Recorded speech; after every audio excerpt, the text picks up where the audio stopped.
বাইরের উত্তাপটা ভেতরে বসে বোঝা যাচ্ছে না, তবে রোদের তেজ দেখে মালুম হচ্ছে বেশ গনগনে আজ। রিসেপশনের এক কোণে বসে আছে রঞ্জন। মোবাইলের স্ক্রিনে চোখ দুটো থাকলেও মনটা বড় উচ্চাটন। ভিতরে এসির মৃদু গুঞ্জন। এইসব বেসরকারি হসপিটাল 5 স্টার হোটেলের চেয়ে কম কিছু নয়। ঝাঁ চকচকে, মেঝেতে তাকালে নিজের না কামানো গাল ভর্তি দাড়িটাও বেশ বোঝা যায়। মেপে কথা বলতে হয় ডাক্তার, নার্স এবং আনুষঙ্গিক কর্মীদের, বা বলা ভালো স্টাফদের সঙ্গে। কর্মী শব্দটা সরকারি হাসপাতালের জন্য অভিধান তুলে রেখেছে। রঞ্জনের সেরকমই ধারণা। আরও মনে করে বাংলা অভিধানের সুবিধা কথাটা ব্যবহার সবচেয়ে বেশি, কারণ এই শব্দটির আকর্ষণী শক্তিও সম্ভবত সবচেয়ে অমোঘ। আমরা সুবিধা না দেখলে আগ্রহী হই না।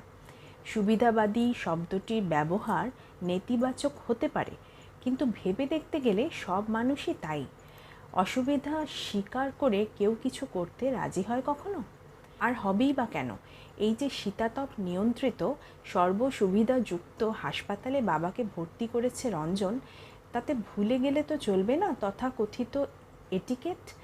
এ তো আর লাইনে দাঁড়িয়ে হাপিত্তেশ করে দাঁড়িয়ে বাবাকে জেনারেল বেডে দেওয়া হয়নি যে অপেক্ষা করতে হবে কখন ডাক আসবে। রীতিমতো দিন হিসাবে মোটা টাকা নিয়ে তবে সমস্ত সুবিধাসহ বাবাকে ভর্তি করেছে ও।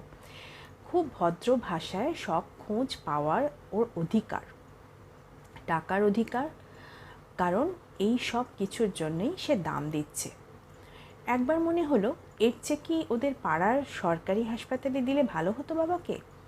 হ্যাঁ, ঝুট ঝামেলা হতো একটু, কিন্তু এই 8 দিন ধরে যে জলের মতো বেরিয়ে যাচ্ছে টাকা, তার থেকে রেহাই মিলত অবশ্য। আর সেই রেহাইটা পেলে অন্য দিকটা চিন্তা করতে হতো না। এই অন্য দিকের চিন্তাটা মাথায় ঘাই মারতেই বিনবিনে ঘাম জমে উঠল কপালে। রঞ্জনের মনে হলো আর কদিন বাবা এখানে, বিয়েটা ভেঙে যাবে না তো? আর বাবা যদি শেষ পর্যন্ত, বুকের ভিতর যেন কে জোরে ঝাঁকুনি দিয়ে গেল। রিসেপশনে গোলাপি ব্লেজার পরে যে মেয়েটি বসে আছে, সে চোখ তুলে সামনের চেয়ারের সারিতে বসা রঞ্জনকে সামান্য মেপে নিয়ে বলল, পেশেন্ট পরিমল ভট্টাচার্য, বাড়ির লোক কে আছেন? চিন্তার সরল রেখায় একটা ছেদ টানতে হলো অগত্যা। রঞ্জন উঠে দাঁড়ালো, দ্রুত গতিতে এগিয়ে বলল, আমি রঞ্জন ভট্টাচার্য, পরিমল ভট্টাচার্যের বাড়ির লোক, মানে আমি ওর ছেলে।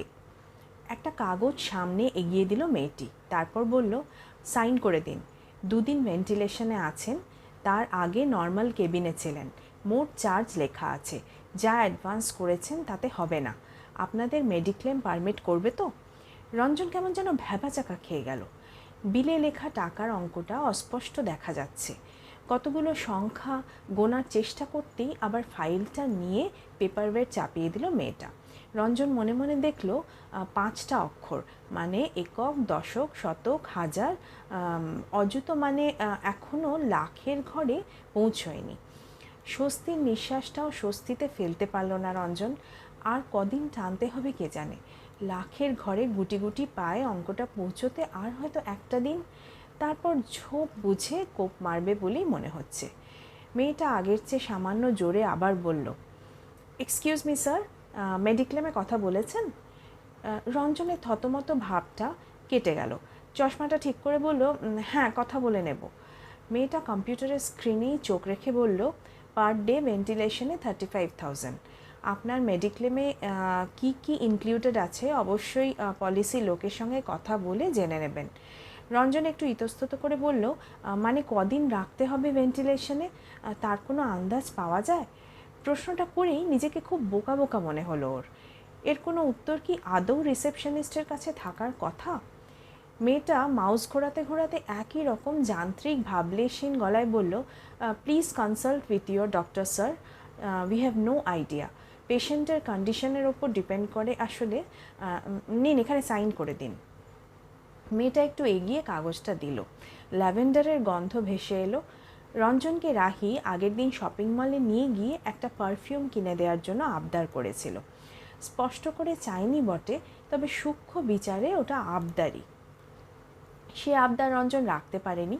তার আগের দিনই বাবাকে অ্যাডমিট করতে হয়েছিল। বিয়ের ব্যাপারে কথা বলার জন্য রাহিকে নিয়ে ভিজিটিং আওয়ার্সের পর নিয়ে গিয়েছিল ওই শপিং মলে। তখন বাবার অবস্থাও এতটা ক্রিটিক্যাল ছিল না, সেই কারণেই কিছু কথাবার্তা এগিয়ে রাখতে চেয়েছিল। অভিজাত শপিং মলে ঘুরতে ঘুরতে রাহি দামি একটা পারফিউম দেখিয়ে বলেছিল, my papa gave me this last year, unfortunately শেষ হয়ে গেছে। কথা শেষ করে বাচ্চা মেয়ের মতো দুঃখী দুঃখী মুখ করে তাকিয়েছিল রঞ্জনের দিকে। রঞ্জন ওই মলের ভেতরে কুকিজ, বিদেশি পারফিউম, দামি এয়ার ফ্রেশনার এসবের মধ্যেও খুঁজে পাচ্ছিল কিছুক্ষণ আগে বাবার কেবিনের ওষুধ ইঞ্জেকশনের উগ্র গন্ধ। রাহির চোখে আবদারের ভাষা তার মন পর্যন্ত পৌঁছতে পারেনি। রঞ্জন প্রসঙ্গটা এড়িয়ে বলেছিল, রাহি আমরা কোথাও বসি চলো, আসলে আমার একটু কথা ছিল আমাদের বিয়েটা নিয়ে। চোখ দুটো সরু হয়ে গিয়েছিল রাহির, কনুইয়ের কাছ থেকে নরম হাত দুটো সরে গিয়েছিল আস্তে আস্তে। রাহি অন্যদিকে তাকিয়ে চুল ঠিক করতে করতে বলেছিল, আই থিঙ্ক নিচে একটা ক্যাফে আছে, comparatively inexpensive, I mean pocket friendly. কথায় লুকোনো ছোবলটা বুঝতে পেরেছিল রঞ্জন। আহত চোখ দুটো নামিয়ে নিয়েছিল। তারপর ওরা দুজনে বসেছিল কফি শপে। আস্তে আস্তে বলেছিল রঞ্জন সব, প্রশ্ন রেখেছিল, কিছুটা ভরসাও রেখেছিল। রাহি কথা ও ভরসার মাঝামাঝি রঞ্জনকে রেখে উঠে গিয়েছিল একটা ফোনের বাহানায়। পরে অবশ্য জানিয়েছে আজ দেখা করবে।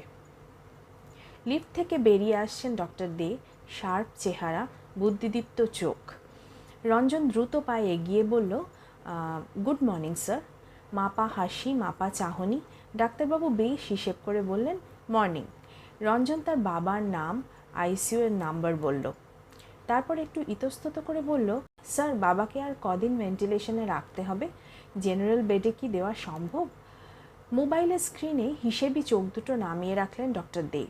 স্ক্রোল করতে করতে বললেন, দেখুন পেশেন্টের অবস্থা বেশ ক্রিটিক্যাল, এখনই কিছু বলা যাচ্ছে না।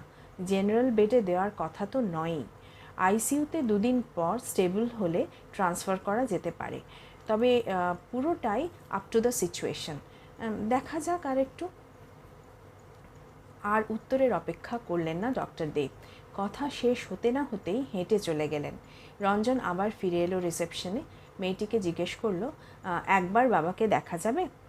রিসেপশনিস্ট খুব ব্যস্ততার মধ্যে টুকরো কতগুলো শব্দ ছুড়ে দিল, থার্ড ফ্লোরে গিয়ে জিজ্ঞাসা করুন। রঞ্জনের পা দুটো চলছে না যেন, তবু চালাতে হচ্ছে। জেঠিমা বেশ কয়েকবার ফোন করেছে, ধরতে পারেনি। ধরলেও কি বলবে? দিকে রাহি আসার সময় গুটি গুটি পায়ে যত এগিয়ে আসছে, রঞ্জনের বুকের মধ্যে যেন ততই দামামা বাজছে। লিফটে উঠে বাঁদিকে ঘুরেই আইসিইউ। অনুমতি পেতে জুতো খুলে মাস্ক পরে বাবার সামনে এসে দাঁড়ালো রঞ্জন। সারা ঘরে ওষুধের গন্ধ। বাবার চোখ দুটো অর্ধেক বন্ধ, মণি দুটো একটুও দেখা যাচ্ছে না। চারদিকে নল লাগানো, হাতে ড্রিপ, নাকে রাইলস টিউব, আশেপাশের মনিটরে নানা চলমান লেখচিত্র এবং বিপ বিপ শব্দ। সব মিলিয়ে বাবাকে কেমন অচেনা মনে হলো দেখে। এই বাবা কি সেই বাবা যে ছোটবেলায় কাঁধে চাপিয়ে মেলায় ঘুরতে নিয়ে যেত, পাহাড়ে ঘুরতে গেলে কোলে চাপিয়ে অনায়াসে হেঁটে যেত চড়াই উতরাই, সন্ধেবেলা অফিস থেকে এসেও ক্লান্ত না হয়ে খেলায় মেতে উঠত? রঞ্জন একভাবে তাকিয়ে থাকলো বাবার শরীরটার দিকে। ওঠানামা করছে? বুকের কাছটা কি একটু উঠছে বা নামছে? বুঝতে পারছে না তো।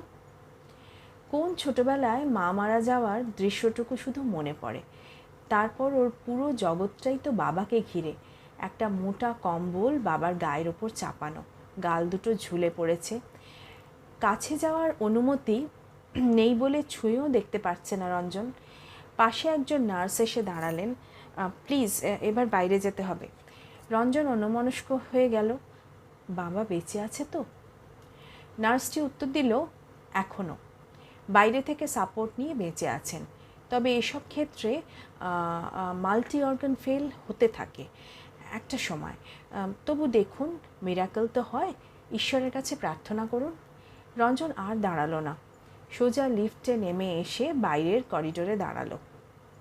এসির মধ্যে থাকতেও কষ্ট হচ্ছে ওর। ঝাঁঝালো ওষুধ, ইঞ্জেকশনের গন্ধ ও আর নিতে পারছে না। বাইরে এসে একটা সিগারেট ধরালো, রিং হয়ে বাতাসে মিশে গেল। গুমোট ভাবটা এমন করে শহরকে আঁকড়ে ধরেছে যে অস্বস্তি হচ্ছে রঞ্জনের। আকাশ মেঘলা, বৃষ্টি আসতে পারে। জেঠিমাকে ফোন করলো, বাবা ভালো নেই, সাপোর্ট সিস্টেম নিয়ে চলছে, কতদিন রাখবে জানি না। মেডিক্লেমে তো অত প্যাকেজ নেই। সিনিয়র ডাক্তার বলে গেছে টাকার ব্যবস্থা করতে না পারলে বন্ডে সাইন করে পেশেন্টকে ছাড়িয়ে নিয়ে যেতে। জেঠিমা ডুকরে কেঁদে উঠল। টাকা পয়সা যা লাগবে দেখ পাপাই, মানুষটা তোকে বড় করার জন্য প্রাণপাত করেছে, যদি ফিরে আসে। উল্টো দিক থেকে রাহি হেঁটে আসছে এদিকেই, তার গলায় সবুজ ওড়না। রঞ্জন শুধু বলল, আমি একটু পরে ফোন করছি মাম। সিগারেটটা ফেলে পা দিয়ে পিষে ভিতরের অস্থির ভাবটা কাটাতে চাইল রঞ্জন। রাহি এগিয়ে এসেছে আরও। চেনা দামি পারফিউমের গন্ধ নাকে এসে লাগলো। সানগ্লাসটা চুলের ওপর তুলে বলল, আঙ্কেল কেমন আছে? রঞ্জন অন্যদিকে তাকিয়ে বলল, একই রকম, যেমন ছিলেন। রাহি ঘুরে দাঁড়ালো। আমরা কোথাও বসি, এখানে কথা বলা যায় না। রঞ্জন রাহিকে অনুসরণ করলো। ওরা বসলো সামনের কফি শপে। দুটো ক্যাপুচিনো রাহি অর্ডার করলো। রঞ্জন শুধু মেনু কার্ডে দামটা দেখে নিল। হ্যাঁ, তাকে এখন দাম দেখতে হয়। মাসের শেষে মোটা টাকা মাইনের চাকরি সে করে না, যা করে তাতে সচ্ছলভাবে চলে যায় ওদের। তবে বাহুল্য বিলাসিতার সুযোগ হয় না। বাবা পেনশন পায়, জমানো টাকা আছে বেশ অনেকটা, সেই দিয়ে চিকিৎসা চলছে। তবে ভাড়ারে টান পড়বে খুব শিগগিরই। রঞ্জন খুব ভালো করে জানে সেটা, তাই হিসেব করে চলতে হবে কদিন। রাহি নিজেকে গুছিয়ে নিয়ে বসলো। ডাক্তার কি বলল? রঞ্জন বাইরের দিকে তাকিয়েছিল তখন। চলন্ত বাস, ট্যাক্সি, অটোর মধ্যে একটা বাচ্চা তার বাবার হাত ধরে রাস্তা পেরিয়ে যাচ্ছে। বাচ্চাটা আপন মনে বকে যাচ্ছে। ছাই রঙের চাদরটা ঘন হয়ে মুড়ে ফেলছে কলকাতার আকাশ। রাহি একটু উষ্ণ স্বরে বলল, ডক্টর দের সঙ্গে কথা হলো তোমার? ঘোর কাটল রঞ্জনের। হ্যাঁ। ছোট্ট উত্তরে একটু বিরক্ত হলো রাহি। কি বললেন সেটা কি জিজ্ঞেস না করলে বলবে না? রঞ্জন সামনে রাখা কফির কাপের কিনারায় আঙ্গুল বোলাতে বোলাতে বলল, ডক্টর বলেছেন সিচুয়েশন ভালো নয়, মাল্টি অর্গান ফেল করছে আস্তে আস্তে, ভেন্টিলেশনে রাখা হয়েছে, পেশেন্টের সারভাইভ করা মুশকিল। রাহি একটু অধৈর্য হয়ে বলল, তাহলে কেন তুমি ডিসিশন নিতে পারছো না? রঞ্জন চোখ তুলে তাকালো। রাহি গলাটা নামিয়ে বলল, লিসেন রঞ্জন, আঙ্কেলের সেরে ওঠার কোনো প্রবাবিলিটি নেই। সেক্ষেত্রে তুমি বন্ডে সাইন করছো না কেন? আমার মা বলছিল বিয়েটা পিছিয়ে গেলে খুব মুশকিল, অলরেডি সব বুকিং হয়ে গেছে। তোমার স্টেটসে যাওয়াটা ক্যান্সেলড হয়ে যাবে সেক্ষেত্রে। এত কস্টলি একটা প্যাকেজ জাস্ট আমাদের মুখ চেয়ে পাপা, তুমি আর এই অপরচুনিটি পাবে কখনো? প্লিজ রঞ্জন, তুমি তো জানো যা স্যালারি পাও তাতে আমাদের একটা সপ্তাহ ভালো করে চলবে না। আর এখন যদি সমস্ত টাকা পয়সা আঙ্কেলের পেছনে খরচ হয়ে যায়, তুমি বিয়েটা পিছিয়ে দিতে বাধ্য হবে। সেক্ষেত্রে আমার পাপা তোমাকে আজ স্টেটসে পাঠাবে? বি প্র্যাকটিক্যাল রঞ্জন, ভেন্টিলেশনে এরকমভাবে সাপোর্ট সিস্টেমে থাকা মানে একরকম নেই ধরেই চলতে হবে। হসপিটালগুলো এখন এইভাবেই টাকা নেওয়ার তালে থাকে। মেডিক্লেম যতটা পাওয়া যায় তার সবটা ছিবড়ে করে নিয়ে এরা ডেথ ডিক্লেয়ার করে। একটু ভাবো প্লিজ। কাল আমরা বন্ডে সাইন করব, কেমন? ডিলে করো না রঞ্জন, এটা আমাদের সারা জীবনের প্রশ্ন। এক নাগাড়ে কথাগুলো বলে রাহি কফিতে চুমুক দিল। রঞ্জন শুধু ফ্যালফ্যাল করে তাকিয়ে রইল। রাহি কিছু বুঝতে পারল কি? কফিটা তাড়াতাড়ি শেষ করে উঠে দাঁড়ালো Rahi. Please Ranjan, take a positive decision. তুমি তো জানো পাপা দুবাইয়ের ক্লায়েন্টের ছেলের সঙ্গে আমার বিয়ে দেওয়ার জন্য কতটা ডেসপারেট ছিল। শুধু আমার ভালোবাসার জন্যই পাপা এই স্যাক্রিফাইসটা করতে রাজি হয়েছে। প্লিজ সব কিছু ঘেঁটে দিও না। ভারী কাচের পাল্লা সরিয়ে রাহি চলে গেল। ওয়েটার এসে বিল ধরিয়ে গেল। রঞ্জনের মাথাটা যন্ত্রণায় ছিঁড়ে যাচ্ছে। রাগ, কষ্ট, দুঃখ, অপমান কিচ্ছু বুঝতে পারছে না। সামনে রাখা ক্যাপিচুনো ঠান্ডা হয়ে যাচ্ছে। রঞ্জনের বাবার মুখটা মনে পড়ছে। মা মারা যাওয়ার পর কখনো রঞ্জন বুঝতে পারেনি মায়ের অভাব। মাম মানে ওর জেঠিমা চিরকাল ওকে নিজের সন্তানের মতো দেখে এসেছে। বাড়ি থেকে কিছুটা দূরে স্কুল ছিল। প্রচণ্ড গরমে একদিন বাবা আনতে গিয়েছিল। রঞ্জন ডাব খাওয়ার বায়না করেছিল। একটা ডাব এনে দিয়েছিল বাবা। রঞ্জন জিজ্ঞেস করেছিল, তুমি খাবে না? বাবা একটা তৃপ্তির হাসি হেসে বলেছিল, না, ঘরে এসে ঢকঢক করে জল খেয়েছিল বাবা। আর একবার প্রচণ্ড জ্বরে ভুলভাল বকছিল রঞ্জন।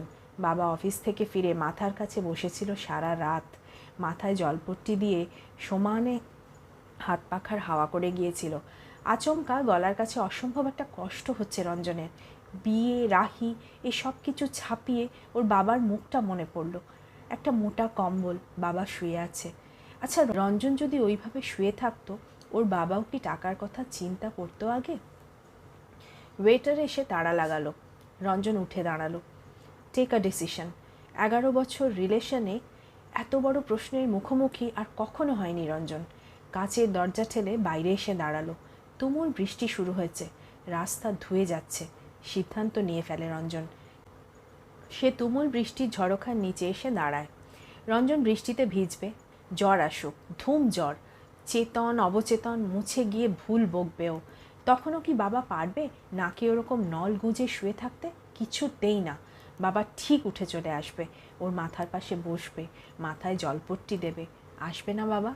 হাওয়া করবে না মাথায়? সময় নেই আর। টেক আ ডিসিশন বাবা। নমস্কার। কলমে সৌমি গুপ্ত, কণ্ঠে বিদিশা।